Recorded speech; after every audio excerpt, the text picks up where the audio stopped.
అది ఇప్పుడు సరే. హలో,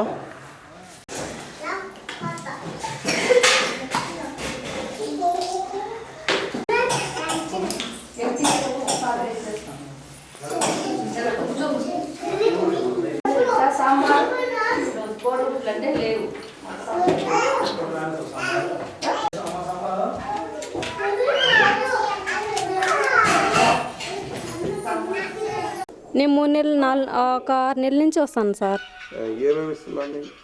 ఇప్పుడు శనివారం నుంచి పాలు అన్నం పెడతా ఉన్నారు అంతే. అంతకుముందు ఇప్పుడు 2 నెలలు అయిపోయాయి గుడ్లు ఇచ్చి. అంతకుముందు నుంచి ఇస్తా ఉన్నింది, అప్పుడప్పుడు ఇస్తా ఉన్నింది అంతే. ఇప్పుడు ఇవ్వట్లేదు, ఏమే కానీ ఇవ్వట్లేదు. ఇక్కడికి వచ్చేది కొంతమంది వస్తారు, కొంతమంది రాదు సార్. పిల్లలకు కూడా ఏం చెప్పట్లేదు. వాళ్ళకి ఏమని చెప్పి పంపించాలంటే కూడా అసలు ఏం రావట్లే వాళ్ళకు. అందువల్ల మానేస్తారు పిల్లలు కూడా. ఏమి ఇవ్వట్లేదు సార్. శనివారం నుంచి పాలు అన్నం అన్నీ ఇస్తుంది, గుడ్లు మాత్రం లేదు. శ్రీలత సార్.